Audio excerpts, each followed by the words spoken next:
Support for this program is provided by the Women's Hospital, providing a complete range of healthcare services to women and infants. More information available at deaconess.com/the Women's Hospital. Toyota Indiana, Pump It Up Evansville, and Gigi's Cupcakes.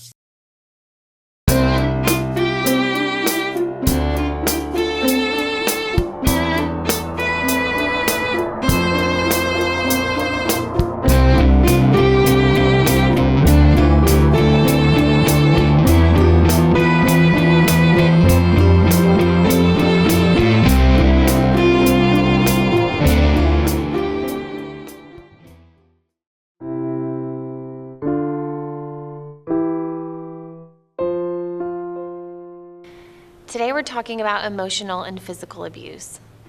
These topics are hard to hear about, and they're hard to talk about. They may be hard for you to hear for a various number of reasons, and it may be triggers for you, or you may be in a relationship right now, but here's what we want to do. We're talking about it. We're not shying away from it. And we're going to show you through these women's stories what it is. Because we know that 1 in 4 women have been in an abusive situation or relationship. There's emotional abuse, there's physical abuse, sexual abuse, and stalking. Because I feel like when we say abuse, people automatically associate that with physical abuse. And we're here to tell you today that that is just not true. These women are brave, and they're telling their stories, and we took very good care in telling their stories. We meet Carla, and she was in an emotional abusive relationship. And for me, I didn't realize how insidious and how many layers are in these relationships. We're going to talk to 2 women that had never met before our interview, and they're going to talk about their physical abuse and how horrific that is. Them coming together and validating each other's stories was incredibly beautiful. We didn't adorn these stories with reenactments or dramatic music because their stories are riveting enough. But here's what we're going to do today. We're going to share their stories. We're going to validate you if you're in this relationship yourself, and maybe help you recognize if you're in that relationship.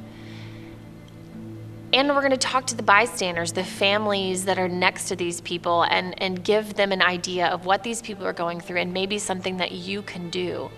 But the most important thing that we're going to do today is we're going to share the solution. These women are going to talk about where they are today in their journeys, and that is the most important thing today. And we're going to hopefully encourage you to take action on your life by giving you resources to use. I met him 3 weeks after I graduated from high school. So I'm 18 years old, and it was very fast and furious, very, like I said, whirlwind type, fell very quickly, and, got the commitment very quickly. We got engaged within 5 months. Whenever he met me, I was, a church camp counselor. I had grown up in the church. I had a very strong Christian faith. He had been in church, but wasn't anymore. And that he prayed that God would send him someone to help him get back in church and to be the man that he knew he wasn't, but he wanted to be. It was just like, sign me up. I am the girl for the job. I started seeing the warning signs and I started seeing the red flags, but it was a part of, he knew he wasn't the man that he wanted to be yet. And that if I ended the relationship, if I broke up with him, then I was letting God down. I wasn't seeing it through to the end. That if I walked away from him, I was walking away from God because I was the answer to his prayer. So I met him like 3 weeks before I went away to IU. She went up to IU Bloomington, and he drove up there every single Wednesday, or she drove down every weekend, or he drove back up there every single weekend. And in the wintertime, there was a huge snowstorm, and he got snowed in for an entire week up there with her. And so she said, I think I'm going to stay up here. I've been with you all week. And he said, absolutely not. Which is very confusing, because in the beginning of a relationship, that's very flattering. You want to spend every moment together, so you don't see it as a negative until you've spent some time together, and then, a friend asks you to go do something and they refuse to let you go. Like they don't give you permission to go. And it's always having to get permission, which they don't ever grant. If I did not do what he wanted me to do, he would make my life miserable until I did it. It was finals week, and I said that I was just going to stay up there and study. And he insisted, no, you're not allowed to stay up there. And I'm like, but it's finals, I need to study. And he made the comment, if you stay, I will come up there and I will hunt you down and I will find you. And in that moment, when I sat there and I thought about it, I thought, if you were your own best friend, you would get out now. Underlying everything was power and control. They were on their way home from their honeymoon, and she just wanted to know where they were eating lunch. And he said, you're on a need-to-know basis, and you don't need to know. And I thought, are you serious? Why can't I need to know where lunch is? It's just lunch. Why can't you tell me that? And he said, I know the plan. You're just along for the ride. You'll know when we get there. And it wasn't a matter of that, like he had planned something, like to surprise me, or that it was romantic or anything of that nature. It was just a matter of power and control. You're on a need-to-know basis, and you don't need to know. I know, and that's all that needs to be said about it. My family started saying, we don't like the way he's treating you. We don't think it's right the way he's talking to you and things of that nature. Then it was, they're just meddling and they are trying to butt into our business and they are trying to control you. It was always about someone else was then trying to control me, and I was letting other people influence me. When we first got married, in our first apartment, before you go to bed, use the restroom. He would walk through the kitchen and come to the bedroom and come to bed. And then he would get in bed and go, I'm thirsty, get me a drink. And I'd say, well, you just walked through the kitchen, why didn't you get a drink? I'm thirsty, get me a drink. And, I wanted to go to sleep, so fine, I get up and I go and I get him a drink.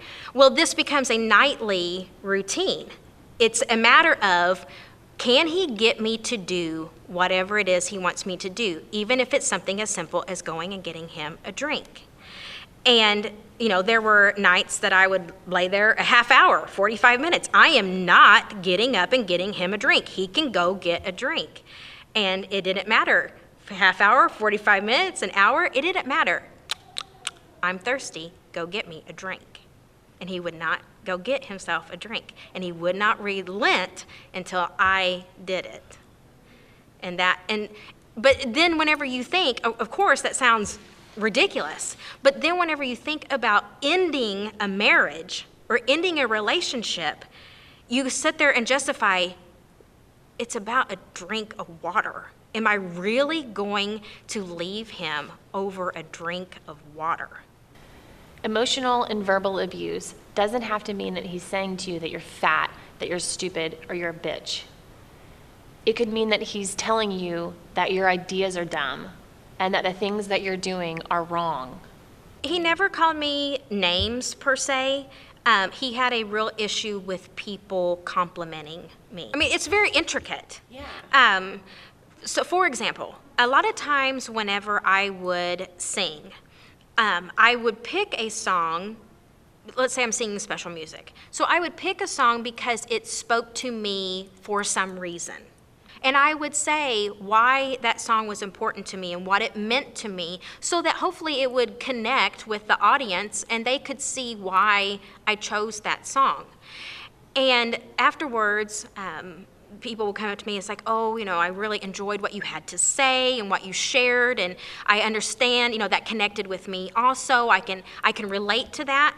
And then he would get home and say, why do you have to talk? Why can't you just get up there and sing? Nobody wants to hear what you have to say. It's like, what difference does it make? You're there to sing, you're not there to talk. And so it was things like that. So it wasn't a matter of like calling me names, it was just making me feel like the decision that I made was stupid and that it was irrelevant, and what I had to say was irrelevant. So when you had children, how did that change? Did it change? We continued to argue, and the pivotal moment for me where I decided, he would always say to me, if you would just learn to keep your mouth shut, we wouldn't have any problems. So my mouth is what got me in trouble, is what he would say. And when our first son was about a year old, we had gotten into a huge argument, and I was going to leave.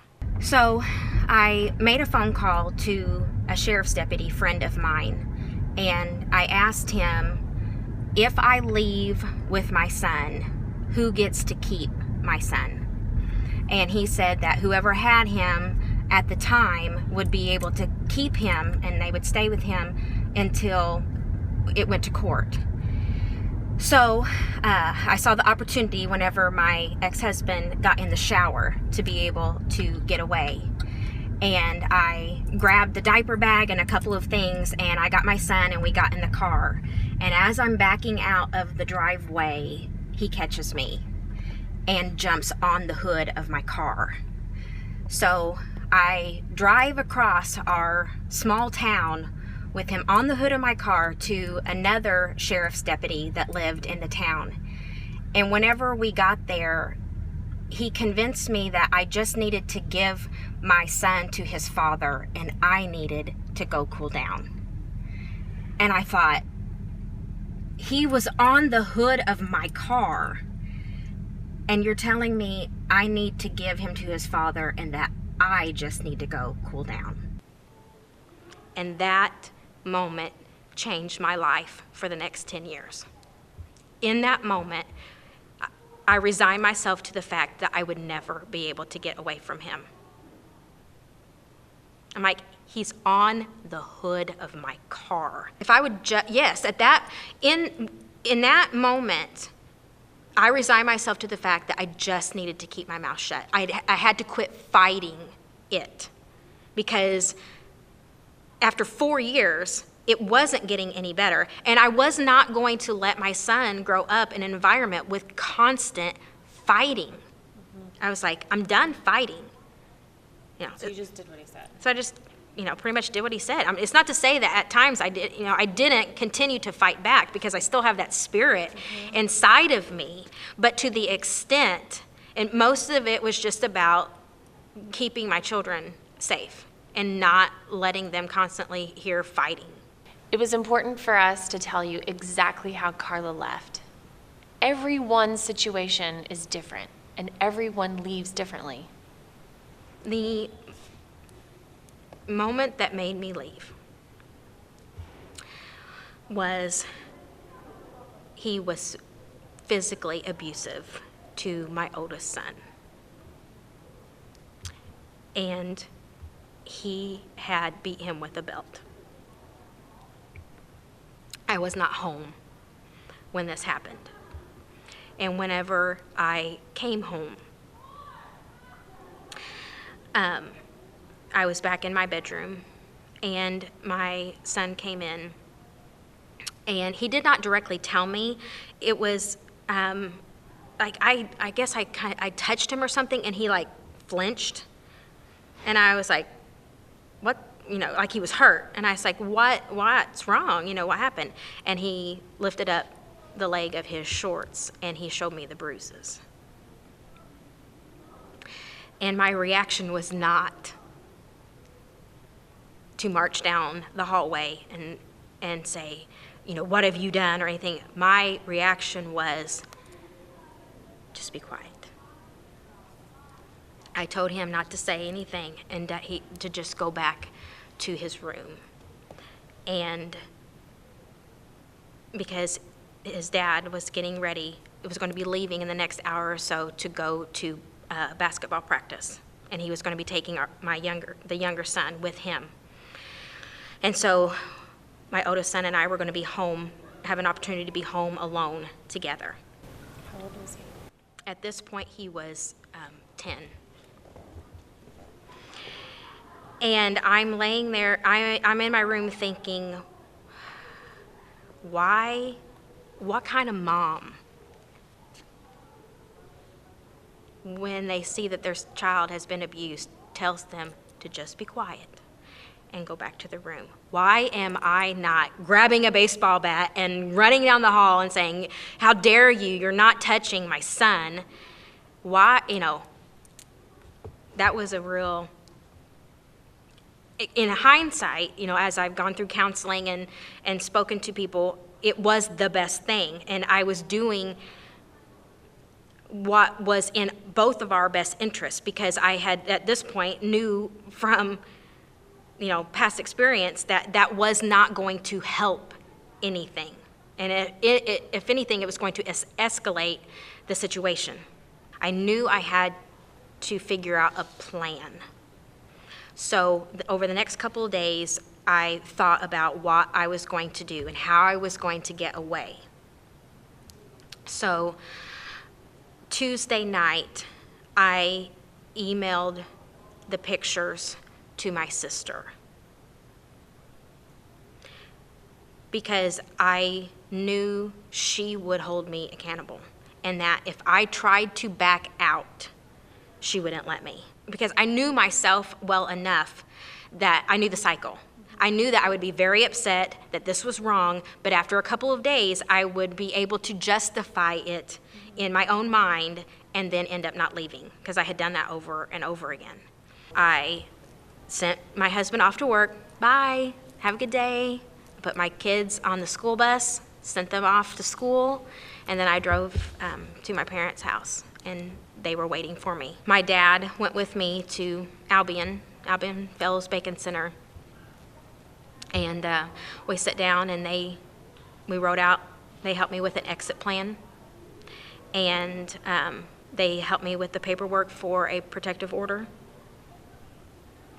And then my mom and dad and I went and got as much stuff from the house as I could. And then I picked the boys up from school, and we drove to Georgia.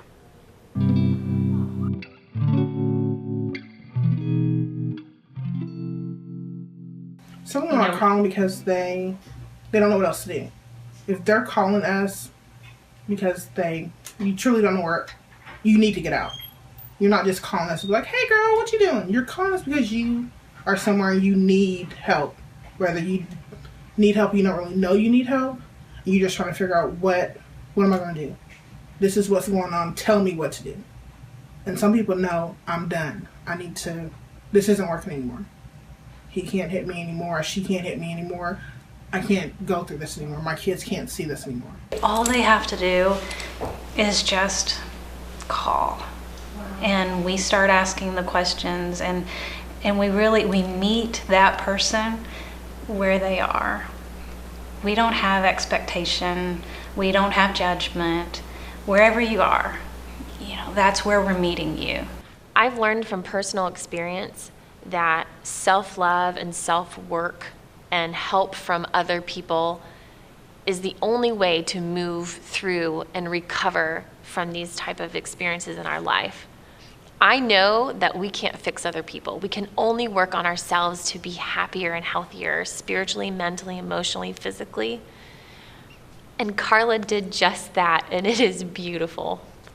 A lot of time is spent on that person feeling okay with themselves and the decisions that they're making, and growing in confidence in getting back to where they want to be, or getting to where they've never felt they've ever been.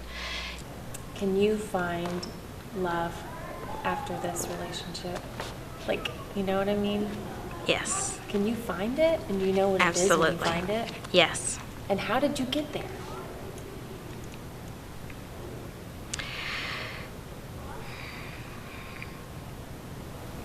Prayer. So, I became a student of myself. I got into this relationship for a reason. There was something about me. I can't blame him totally. I was in it, I agreed to it. So what was it in me that led me into this type of relationship? What was it in me that allowed me to stay in this type of relationship? So I just had to study myself.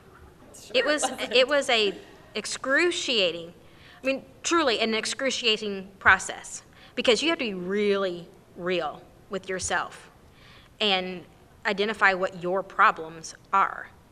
Part of Carla's solution is to speak out. It takes a lot of courage to talk about this, and she's got strength and she's got faith.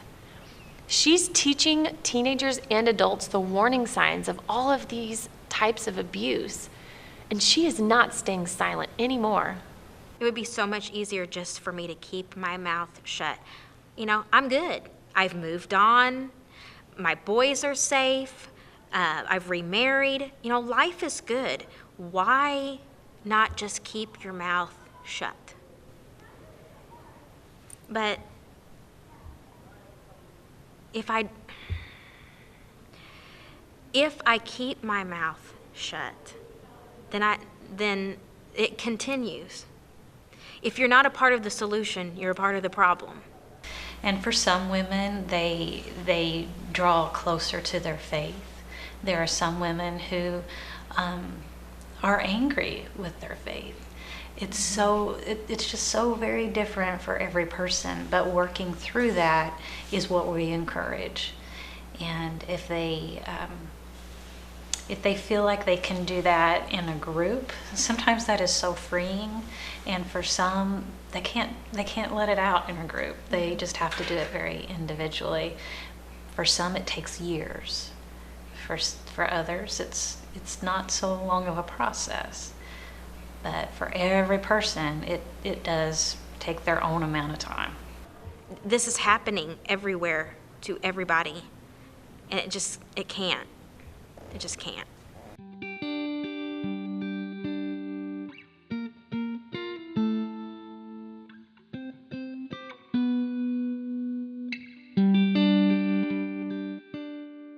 You're about to meet Kelly and Nikki, and they had never met until our interview, but they already had something in common.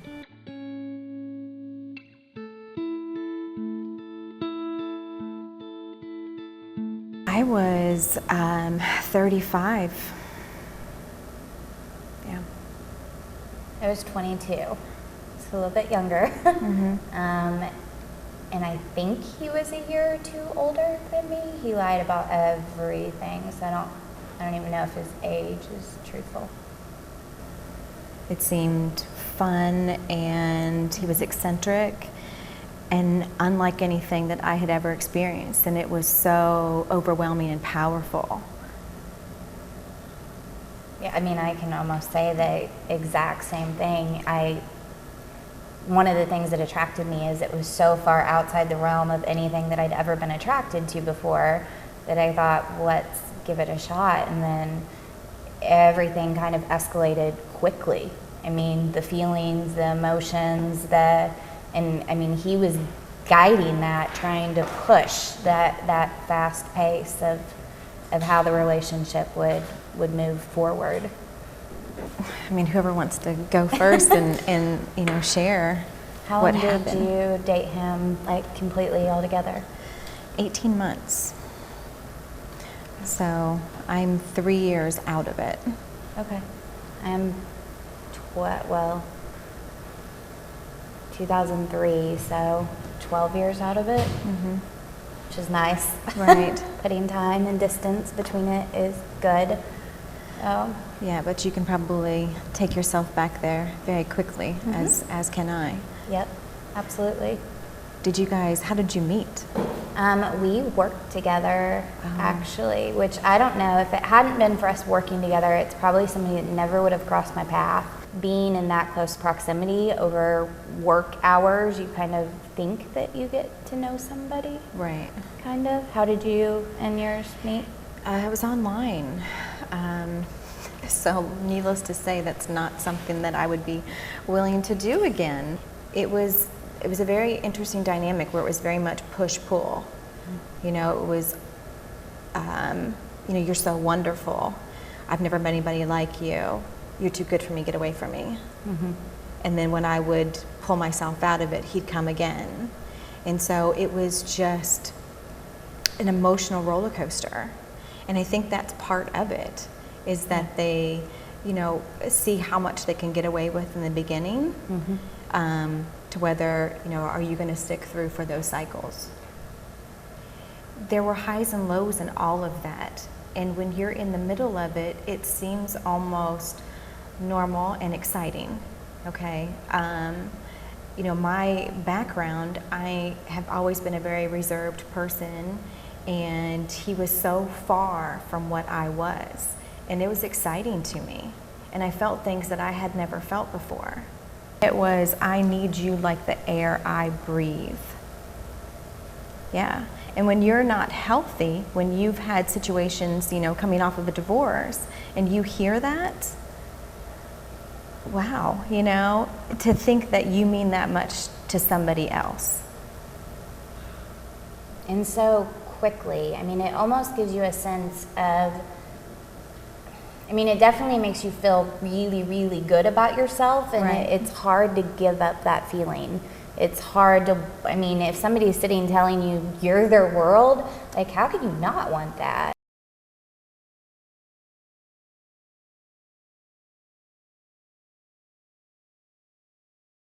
And a lot of it, the first, time things started happening, it was so subtle.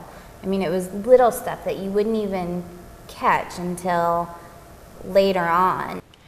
Kelly and her boyfriend went out for ice cream, and he said, I think we need to go on a walk instead.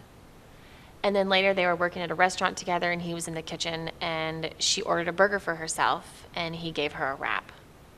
When you start to believe their choices are the better choices, Right. What's wrong with, why didn't I make that choice? Maybe that's the choice I should have made. Maybe I need to trust what he's saying because I can't make the correct choices.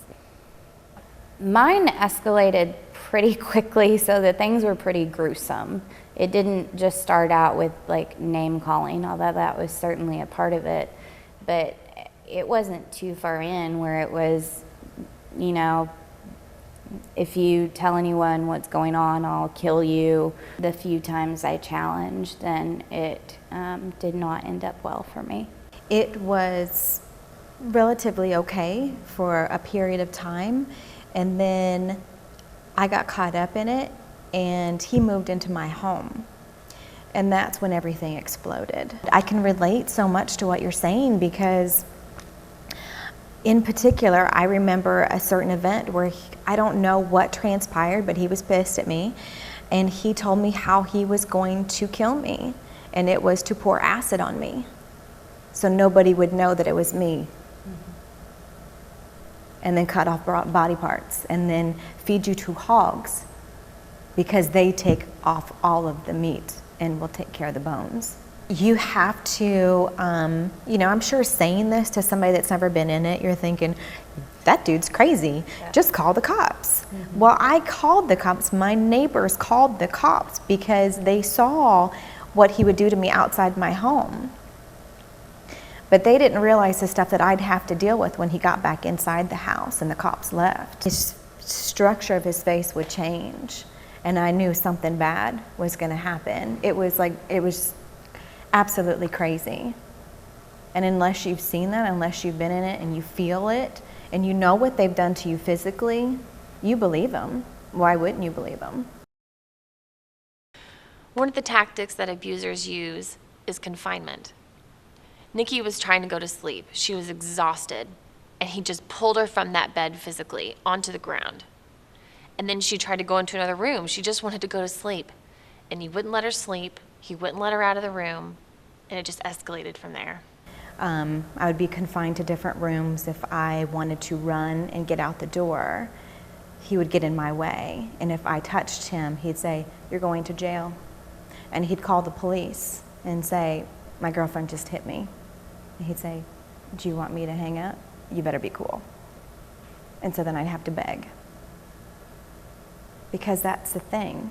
And it happened many times in our relationship. The cops were called. And whether he hit himself, which is what he used to do a lot, or I scratched him to get past him to try and get out of a doorway, the cops would be called. And I was in a squad car, and I was going to go to jail. He recanted his story during this while I was in the back of a squad car, and later told me, he said, "I told you what would happen. I control you. Don't cross me." Mine escalated super quickly, so there weren't a lot of events. There were 3 main, physical events. And the first one, his friends were there when it happened, and they held me down so that he could hit me. And that was not a very good feeling. And that I had gotten away at first and locked myself in the bathroom, but they split the door in half and then pulled me out of the bathroom and had thrown me down on the bed. And then he had a friend on either side that were holding my legs and arms. And he was pretty careful, about hitting me in the back of the head and on the side of the head, because the only bruises I had were on my arms from where they were holding me down. And I actually called a friend and was saying, "This is what's happening." Well, right then's when they kicked the door in.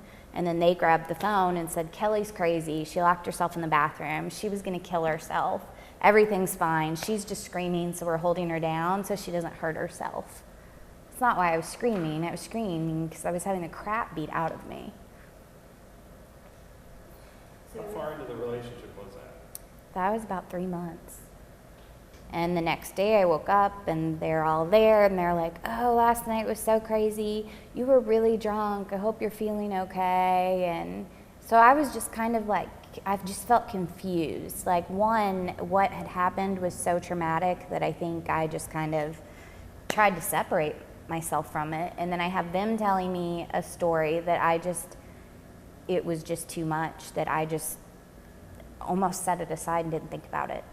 And he was being so incredibly nice and wanting to take care of me and wanting, "Oh, you're at work, let me get you food, let me do this. Do you want a back rub? Do you want a foot massage?" And it was this period of such intense niceness that I thought, well, whatever that was, that won't happen again. I mean, it would be, my fault, obviously. It would be, "I'm sorry, you make me lose my temper. I'm really sorry. You just make me so angry. If you could just be cool, we wouldn't have this problem." And then I would do the same thing. I would just think, "God, just shut up, Nikki. Just shut up. You know what you need to do in order to survive." And that's what I felt like I was trying to do. It would be all of these wonderful things from him. "I'm going to go see a counselor. I'm going to get medication. I know I have these problems. I have these anger issues. You're beautiful. You're like an angel, and I don't deserve you. And please give me another try. I'll be better." It's not easy to describe unless you've ever been in it. I can't say, "Well, why didn't I realize it was going to get worse?" I don't know. All I know is that I was in it. It felt like I couldn't escape. It felt like I couldn't tell anybody. I knew that when things went wrong, I knew what happened to me physically. And when somebody says, "I will kill your family," I know how to get into your mom's house, your brother's house. I know how to do all these things. I know people that kill people. Why wouldn't I believe that? When I try to get out and I end up in the back of a police car, what is that telling me? I feel like I got lucky. The second instant, he fired a gun at my face and then strangled me until I passed out. And when I woke up, I went and tried to call for help. That was the second time I kind of reached out to a friend and they didn't help me. But during that encounter, I ran across a police officer that tried to stop me and talk to me, and I wouldn't talk to her. The third time, again, he strangled and beat me with bottles and with a gun for, I don't know, an hour or more.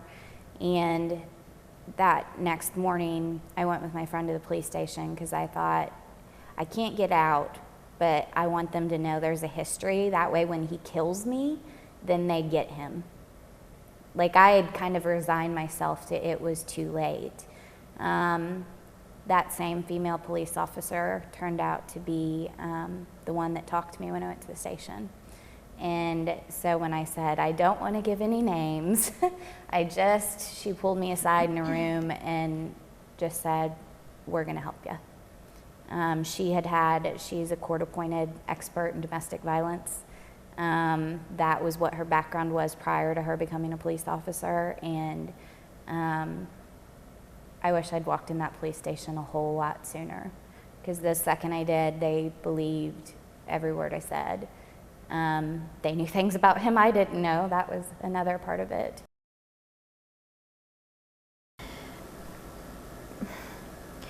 The whole time this was happening to me, my dad was dying.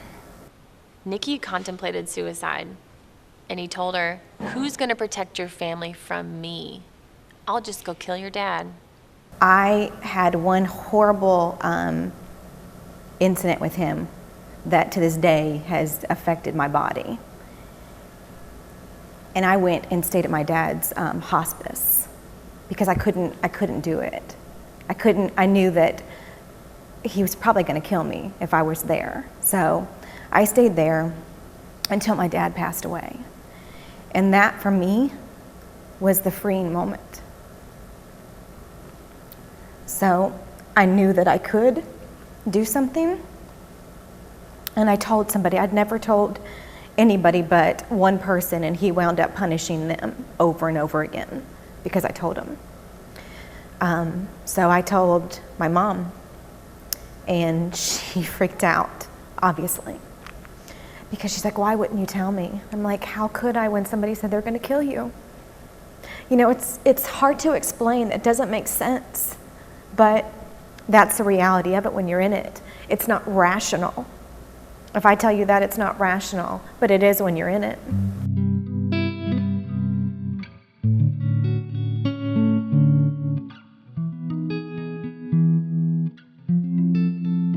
You know, the lying is part of it. You know, it's making people believe one thing, which is why you believe that they're going to change, because they're so good at lying. He had told the apartment complex where we lived that he was a cop. So there was all these dynamics going on behind the scenes that I didn't know about, and wound up getting the locks changed. The protective order, you know, it didn't go exactly how I had wanted it to go because they didn't know where to find him. And the judge in town would not serve him at work because he didn't want to embarrass him at work. I had pictures of things that he has done to my body and, you know, gave them because I guess in a way I already was getting my escape plan out there. So I knew that I needed to have document somehow, because anytime we ever had an issue, he would take my phone and erase all of his messages, because sadly you do have to have an element of proof. So they wound up serving him in the parking lot because he was coming back to get more of my stuff that he stole from me. I did not press charges against him. So at that state of my mind, I couldn't do it. I just couldn't. I was too fresh into it. Looking back, I wish I would have. I wish I was brave enough to have done that, but I wasn't at the time. That abuser has lost control and is desperate to get control back. And so leaving is scary. And if you don't have a plan, it's scarier. And so that's why we work so hard to create a personalized safety plan for our clients so that they can really think about what that looks like once she leaves. Because again, it's huge. It's a big, big step. And if you're walking away from a marriage, And if you have children, there's so much to plan for. There's so much to think about. And that's overwhelming for anybody. Any relationship that dissolves, that's hard. But when you add abuse to the mix, it's dangerous on top of it. He had 3 felonies and 1 misdemeanor. So the felony was assault with a deadly weapon, criminal recklessness with a deadly weapon, criminal confinement because he locked the door to the room, and then the misdemeanor was domestic battery. Wow. So it was worse for him to lock the door than it was for him to beat the crap out of me.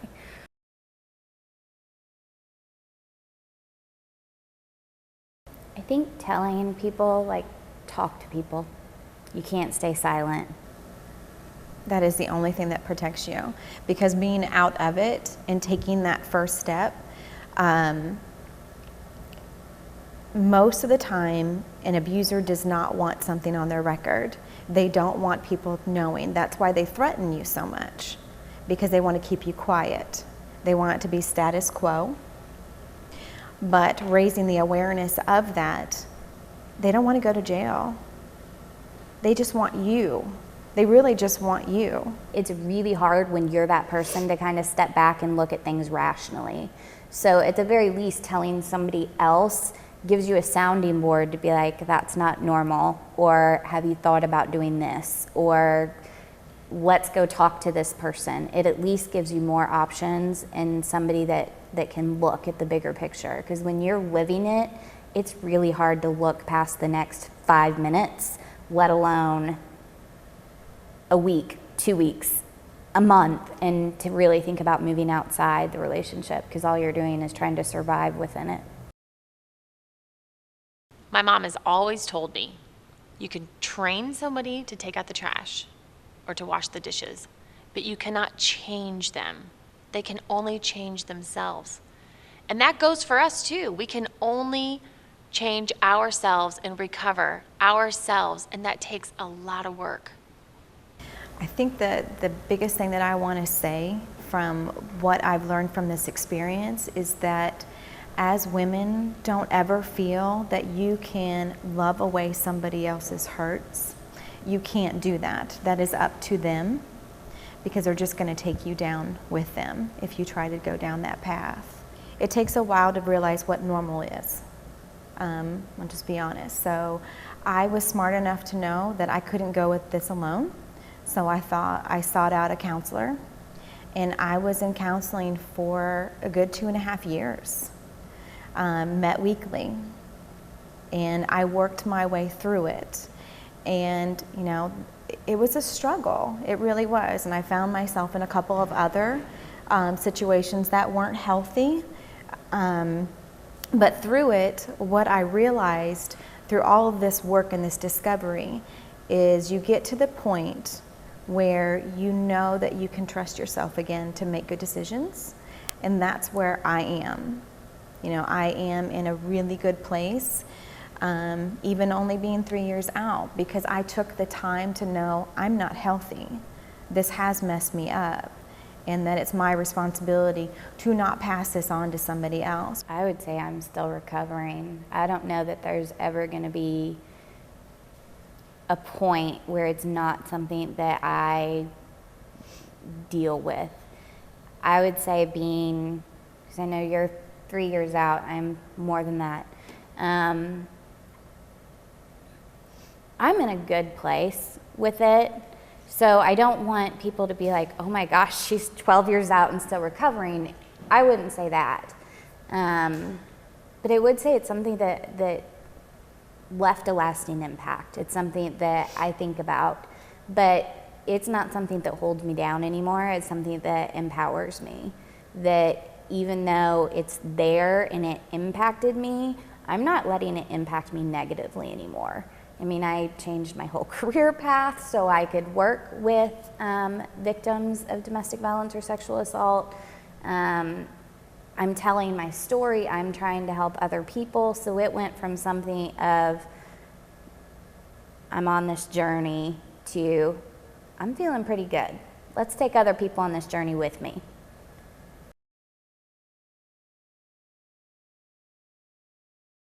Those of us who have been in this, there is nothing to be ashamed of. We did not do anything wrong. We didn't ask for it. But we are taking back who we are by speaking out about this. I think my biggest thing is I thought if I reached out that I would be showing weakness, and I didn't want to be. You have this picture in your head of an abused woman, and you don't see a strong woman in that picture. And that couldn't be further from the truth. But there was such that stereotype that it was hard to admit that that was me, and I don't want people to have that stereotype for whatever reason it is. Reaching out shows strength. It shows you're strong enough to leave the relationship. You're strong enough to make a better choice for yourself.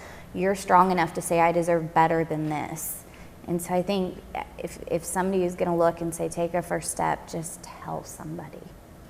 You know, obviously we are all so very judgmental. We have our own perceptions of people.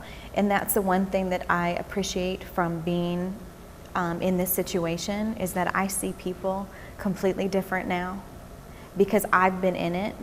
And so that allows me to realize that you should never look at somebody in a situation and think that could never happen to me, because it absolutely could, and it did. We know that 1 in 4 women will be abused.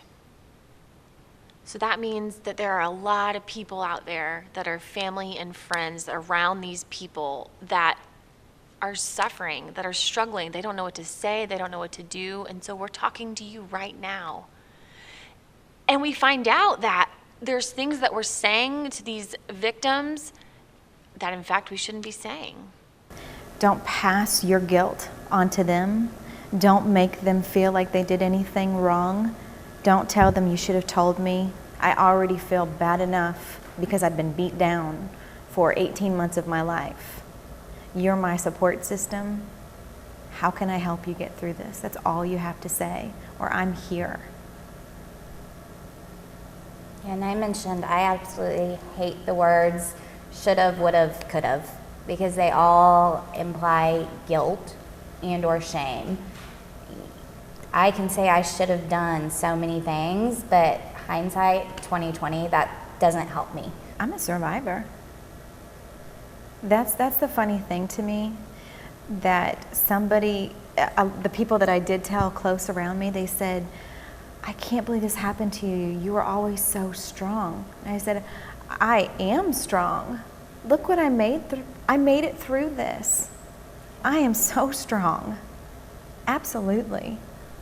I think that was the thing that bothered me the most, is when I would tell people, you'd always get certain reactions. And there were so many reactions I didn't like and wasn't fond of. And the whole shock. Victims look, I'm sorry to use victims, but I was a victim. I'm now a survivor. But had you looked at me back then, you would have been looking at a victim, and you can't judge what a victim looks like. When you're able to reach out to an advocate, it is exactly as you describe it. It's making a connection. We're kneecap to kneecap, and we're in this together. And I'm your partner through this, and I'm not judging you. I won't place that judgment on you. Our clients come from all walks of life. All walks of life. There's not a look to domestic violence. It's not all poor people that are getting in relationships. It's everywhere. There's not a look to who's going to beat somebody up or who's going to mentally abuse somebody. There's no look to it.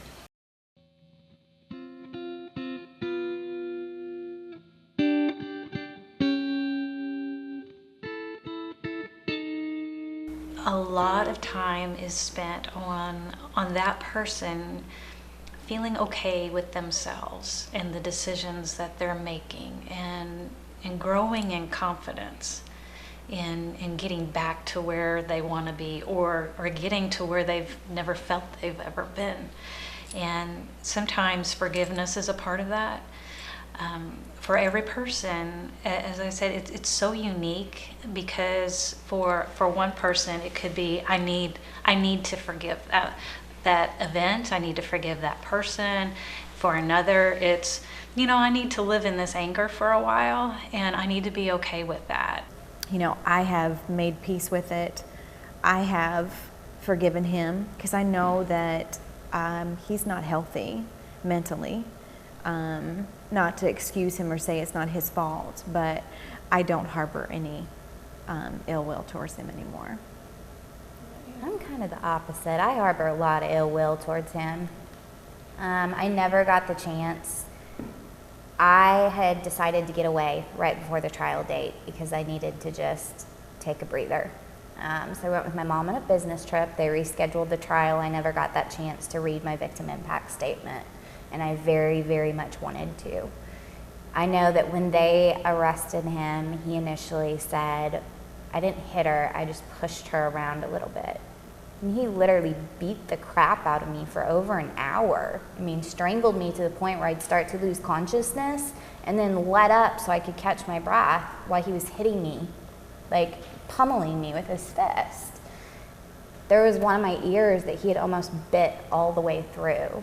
I want so badly, and granted now probably wouldn't be wise, but I've always wanted so badly to have a face-to-face confrontation with him and just tell him that I'm not okay. Because I felt like the last time I was in front of him, I was weak. And I'm not weak. I'm strong. So he might have won that little round, but after he got sentenced to 7.5 years, I won. And so I want that to be the last picture he has of me, of you don't own me, you don't control me, I'm my own person and I survived despite you. Do you, is there a place in your heart for forgiveness? Yeah. I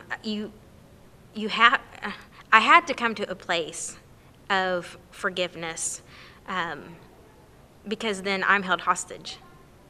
If all I can be is angry, and, there was a time for that, but you can't stay there forever. I have 2 beautiful sons. I can be thankful to him for that. And that has to become greater than the unforgiveness.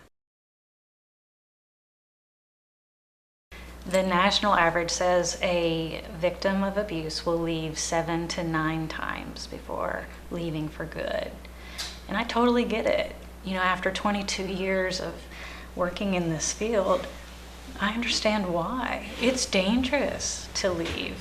That is when you're at the most risk. The highest risk is after you have left, because that batterer has, that abusive situation, or that abuser has lost control and is desperate to get control back. And so leaving is scary. And if you don't have a plan, it's scarier.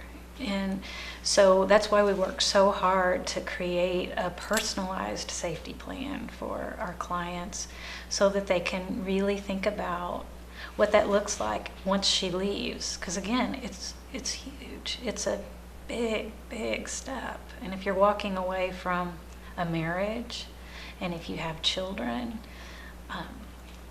there's so much to plan for. There's so much to think about, and that's overwhelming for anybody. If you or someone you know have been abused or are in an abusive relationship now, call the resources on your screen.